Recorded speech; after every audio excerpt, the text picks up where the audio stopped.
Today, we are going to be learning about the artist Bebo. Bebo is a folk artist, or as he likes to call himself, an outsider artist. He says, I make art out of lumber and found materials. I sculpt the wood with my saw and sander into fish, snakes, gators, and more.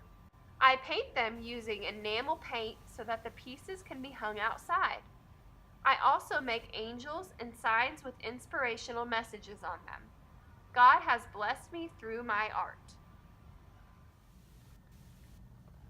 When Bebo creates his birds, he uses lots of shapes. Shapes is an element of art. He uses geometric shapes like squares, circles, diamonds, rectangles, triangles, but he also uses organic shapes. Organic shapes are found in nature, like the shape of a leaf, or a cloud, or feather. So to make our bird, we will be using both organic and geometric shapes. Before we start painting our bird, we want to think of the composition of our paper. The composition is the placement of the elements of art.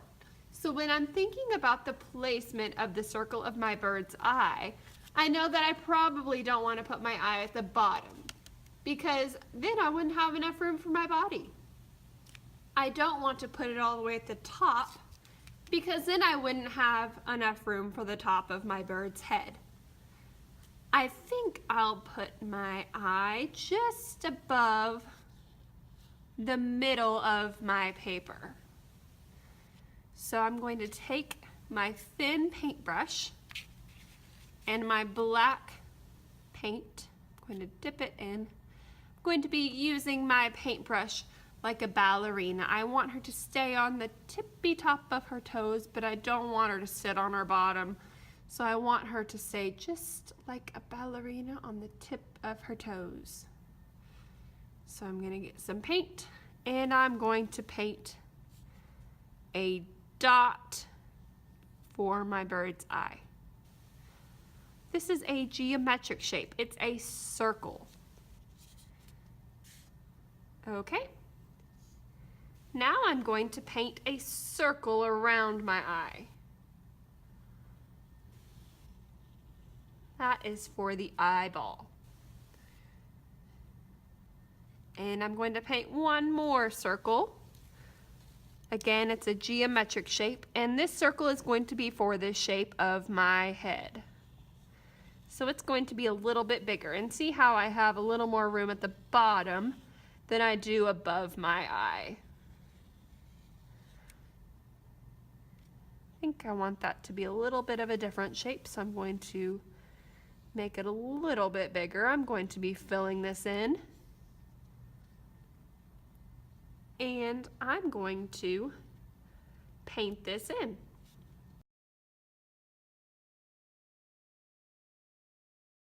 So now I'm going to think about the body. I'm going to paint a diagonal line.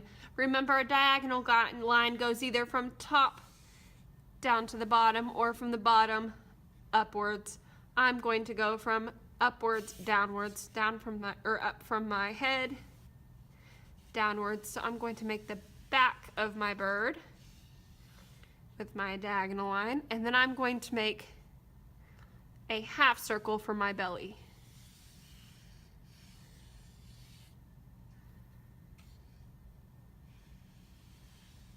And when I'm happy with that shape, I'm going to fill that shape in.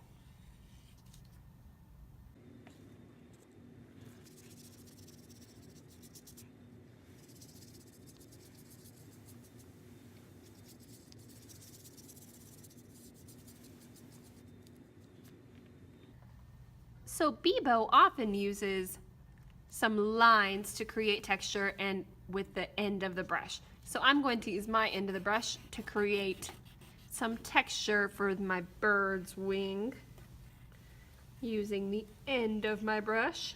So cool. Now I'm going to think about my bird's beak.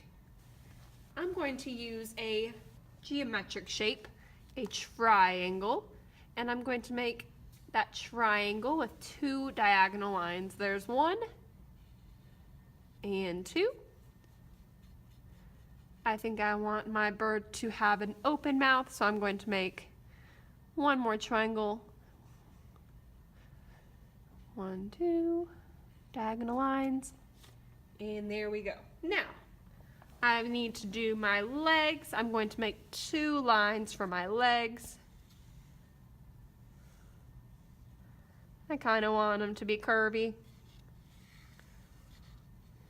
And then I'm going to add some little toesies. I think I'm going to add 3 toesies.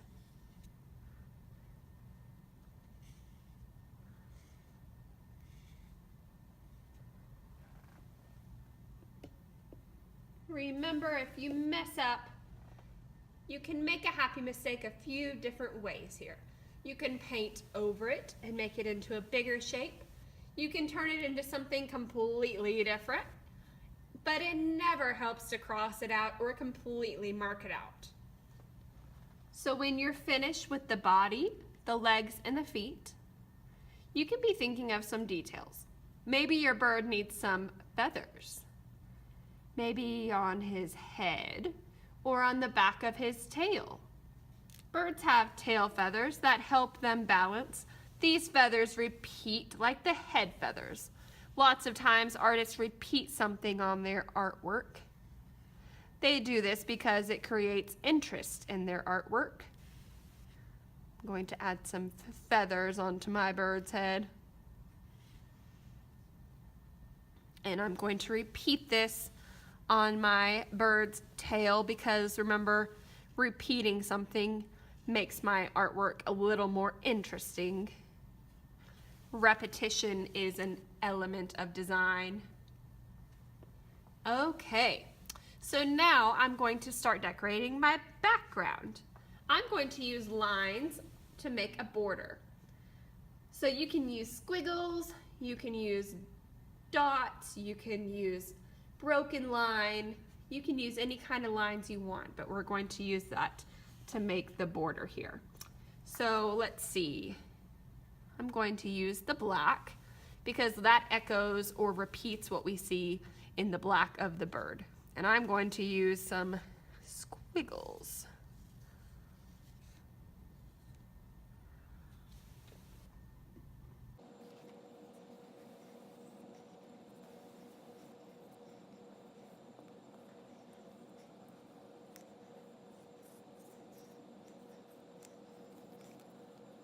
Finally, I'm going to take some white and I'm going to add it to the very background.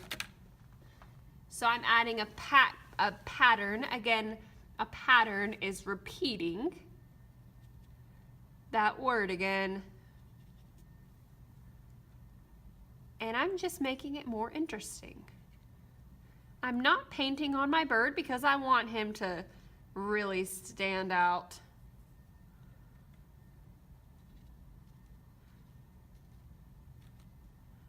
Just adding it here and there into the background